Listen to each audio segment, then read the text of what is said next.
K. N.. Pandey, इसी Chandauli district से हूँ। इस बिजनेस को मैं भी लगातार सीख रहा हूँ, लेकिन जब भी इस हॉल में आता हूँ,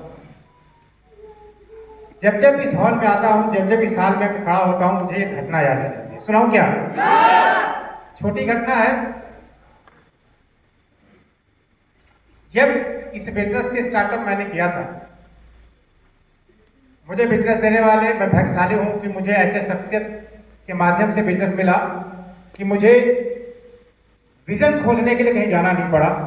संजीव सर, नीरज सर, सुशील सर के माध्यम से बिजनेस मिला।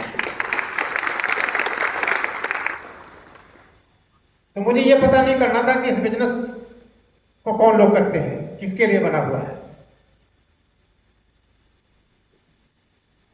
फिर इन्होंने जिस दिन मुझे ज्वाइन कराया था, नेक्स्ट डे एक ऐसे शख्सियत से मिलाते हैं। दूसरे दिन, आज मैंने ज्वाइन किया, दूसरे दिन कहते हैं आओ आइए चलिए, मैं एक ऐसे शख्स से आपको मिलवाऊंगा जो सैदराजा यूनियन बैंक ऑफ इंडिया में काम करते हैं। वो 3 बजे आज से बिजनेस समझाने के लिए आ रहे हैं।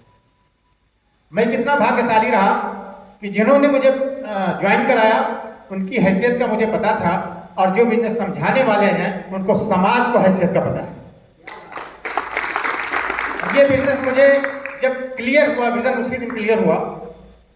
और डी कुमार सर, हम लोग के जो ग्रेट अपलाइन, जिनका नाम सुनते ही बिल्कुल ये समझ में आ जाता है कि बिजनेस कैसे करना चाहिए, उन्होंने एक बात कही थी। उस जमाने में रॉयल्टी अचीवर बनना एक काम था, एक इनाम था। उन्होंने कहा पांडे जी, आप रॉयल्टी अचीवर बनना चाहते हैं? बोला सर, प्लान में जो आप दिखाते हैं, कौन ऐसा है जो रॉयल्टी बनना नहीं चाहता है?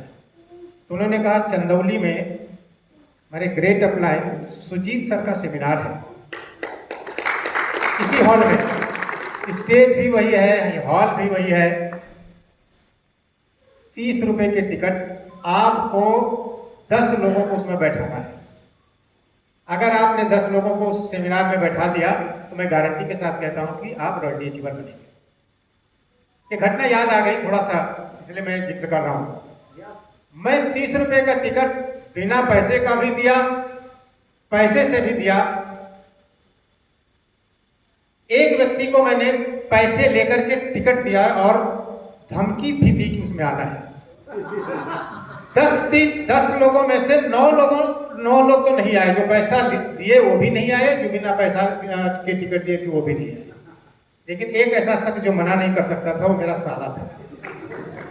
आज भी यहीं पे उसकी कोचिंग चलती है चंदौली में, अच्छा पैसा कमाते हैं। मैंने कहा कि आपको सेमिनार में आना ही आना है।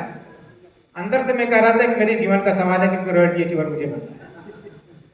यहाँ पर नए लोग आए हैं क्या? कोई न कोई लेके ही आया होगा ना। मैं भी लेके आया था, उसके बगल में बैठ गया, साले के बगल में बैठ गया। और जब भी आज पूर्णेंदु सर, हम लोग में ग्रेट अपलाइन, एक बार जोरदार तालियां चाहूंगा। जब भी आप इनकी बात सुनेंगे ना, आपके अंदर ये लगेगा कि हाँ आज मजा आ गया। सुजीत सर स्टेज पे थे और मैं साले के बगल में बैठा था। और आप ध्यान देखिएगा कि जब भी आपको मजा आता है तो हर आदमी क्या लेता है, बगल में देखता है।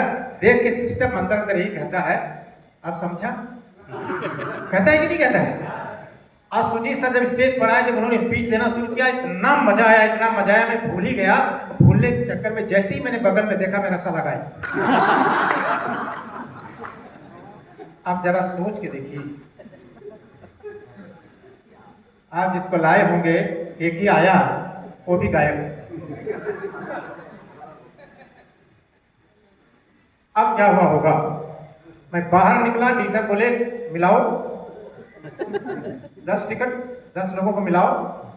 साले को उनसे नहीं मिला पाया और मैं नजर थोड़ा झुकाया। डी सर ने एक बात कही थी, कहूँ क्या? उन्होंने कहा रॉयल्टी अचीवर बनना चाहते हैं? मैंने पूछा अभी भी चांस है क्या सर? उन्होंने कहा जब भी आपको मौका मिले, इस तरह का सेमिनार और मीटिंग हो, आप लोगों को इनवाइट करो, बुलाते रहो, आए या ना आए, आप उस हाल में मौजूद रहो। एक दिन आप रॉयल्टी और टेक्निकल अचीवर बनने से दुनिया को